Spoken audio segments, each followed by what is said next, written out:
വിദ്യാഭ്യാസ ബോർഡിന്റെ ഈ നിയമങ്ങൾ അനുസരിച്ച് ജീവിക്കാൻ തയ്യാറുള്ളവരാണെങ്കിൽ എന്തുകൊണ്ട് അവരുടെ നിറം നോക്കണം? ഓരോരോ പണ്ഡിതനും ഓരോരോ മതസേവകനും ഏത് സംഘടനയ്ക്ക് വേണ്ടി പ്രവർത്തിക്കണമെന്ന് തീരുമാനിക്കാനുള്ള അധികാരം കോഴിക്കോട്ട് രൂപീകരിച്ച് ഓഫീസ് നടത്തുന്ന സംഘടനക്കാണോ? കോഴിക്കോട് കേന്ദ്രമായി ഓഫീസുള്ള ഒരു സംഘടനക്കാണോ നാട്ടിലെ പള്ളികളിൽ നടക്കുന്ന മുഅല്ലിമീങ്ങൾ ആരാണ്, മുദരിസുമാരാരാണ്, താലിമാരാരാണ്, ഖത്തീബുമാരാരാണ് നോക്കേണ്ട അധികാരം? അവരുടെ ചൊൽപ്പടിക്ക് കീഴുന്നവരെ മാത്രമാക്കാൻ പറ്റുള്ളൂ. ഭരണസമിതിക്ക് ഇതിൽ പങ്കൊന്നുമില്ലേ? നാട്ടുകാർക്ക് ഇതിൽ അധികാരമൊന്നുമില്ലേ? അതെന്റെ പ്രിയപ്പെട്ട നാട്ടുകാരെ ഓർക്കണം. ഞമ്മക്ക് ഇതിലൊരു അവകാശമൊന്നുമില്ല. നമ്മളിൽ നിന്ന് നടത്തുന്നത് സമസ്ത ഒന്നും തരുന്നില്ല, ഒരു പൈസ തരുന്നില്ലല്ലോ. അങ്ങോട്ട് പിരിച്ചുകൊണ്ടുപോകല്ലാതെ ഏത് സമ്മേളനം നടത്തിയാലും എന്ത് നടത്തിയാലും എന്തിനും പിരിവാ, ലക്ഷക്കണക്കിന് പിരിവ്. 5 ലക്ഷം 10 ലക്ഷം കുട്ടികളാണല്ലോ. ഒരു കുട്ടിയിൽ നിന്ന് 5 റുപ്യ 10 റുപ്യ വാങ്ങിയാൽ ലക്ഷം കിട്ടണമെന്ന് കൂട്ടണങ്ങള്. ഇതെന്താ പോകുന്നത്? ഇത് ഏത് നിലക്കാ വരുന്നത്? ഈ കണക്കുകളൊന്നും ഞങ്ങൾ ചോദിക്കുന്നില്ല, അതിലേക്കൊന്നും ഞങ്ങൾ പ്രവേശിക്കുന്നുമില്ല. അത്തരം ഫിത്തനകളൊന്നും ഞങ്ങൾ ഉദ്ദേശിക്കുന്നില്ല. അത് വരുമ്പോ തന്നെ വലിയ ബേജാറ്, ഇളക്കാണ്, നാശമുണ്ടാക്കാണ്, ഫിത്തന ഉണ്ടാക്കാണ് എന്ന് പറയും. ആയിക്കോട്ടെ, ഞങ്ങൾ അത്തരം ഫിത്തനുകളിലേക്കോ ഫിത്തന ഉണ്ടാക്കലിലേക്കോ വകുപ്പില്ല. അതേസമയം മഹല്ലുകളെ സംഘടനാവൽക്കരിച്ചുകൊണ്ട് സമസ്തയുടേതാക്കുക എന്നൊരവസ്ഥയിലേക്ക് എത്തരുത്. മഹല്ലു സമിതികളെ അപ്രസക്തമാക്കരുത്, അതിനെ നോക്കുകുത്തികളാക്കരുത്. ഇരിക്കട്ടെ, മഹല്ല് ഭരണസമിതി മാത്രമല്ല, ജീവനക്കാരും സമസ്തക്കാരാവണം. സമസ്തക്കാരായാ പോരാ, സമസ്തയുടെ ആശയമനുസരിച്ച് വിശ്വസിച്ചാ പോരാ.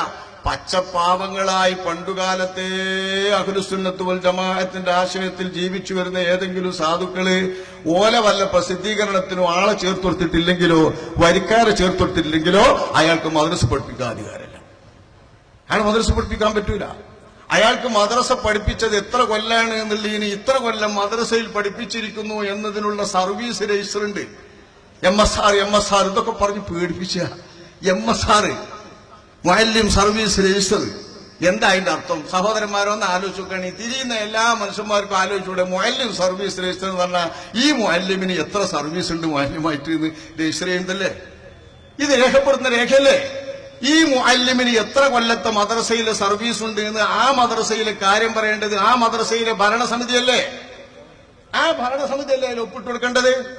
ഭരണസമിതിയല്ലേ ഞങ്ങളുടെ മദ്രസയിൽ ഈ മുഅല്ലിമി ഇത്ര കൊല്ലം ഭരിച്ചിരിക്കുന്നു എന്ന് പറയുന്നത്? പറയേണ്ടത് അവരല്ലേ? അവർ കൊടുക്കേണ്ട ഒപ്പിന് ആരാ അപ്പൊ ഒപ്പിട്ട് കൊടുക്കേണ്ടത്? MSRൽ ഒപ്പിടേണ്ടത് SKSSF-കാരൻ.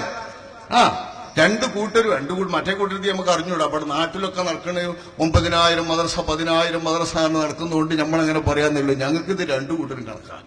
ആ രണ്ടു കൂട്ടരെ പറയേണ്ടടുത്ത് ഞങ്ങൾ കൃത്യമായിട്ട് പറയും. ഇവിടെ അത് പറയുന്ന സമയമല്ല. അതുകൊണ്ട് രണ്ടു കൂട്ടർ എന്നത് വിടി.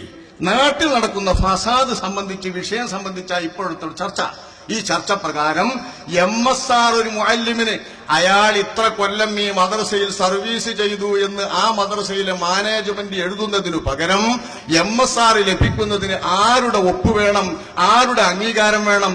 ഈ മദ്രസ മുഅല്ലിമ് പഠിപ്പിച്ച് ഈ മദ്രസ മുഅല്ലിമ് ഷെഡിയിട്ട് കൊടുത്തിട്ടുള്ള കുട്ടികളെ SKSSF-കാരായി വരുമ്പോ അവരുടെ ഒപ്പുമാണ്.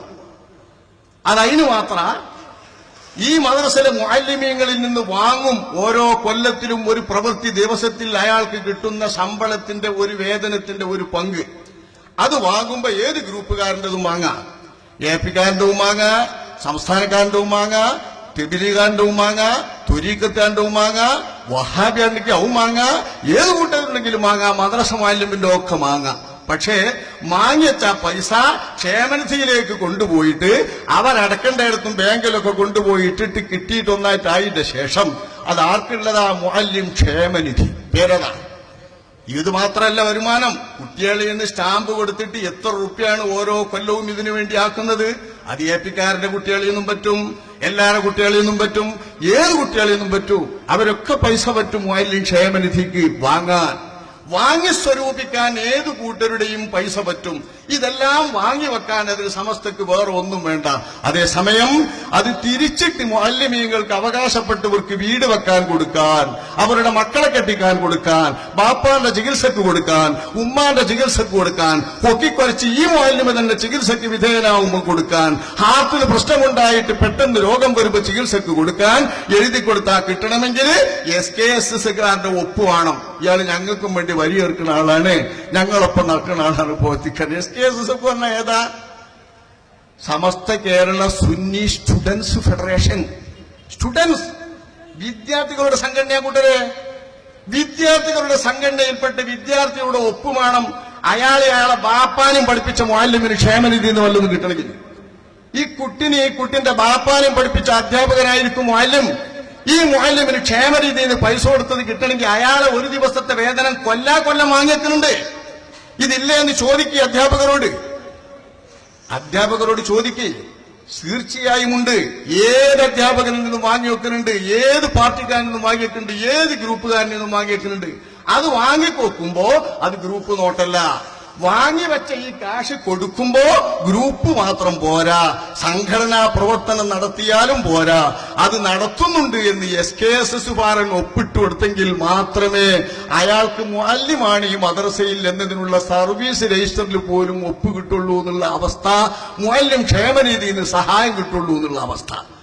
എന്തിനാ കൂട്ടരെ ഈ സഹായം?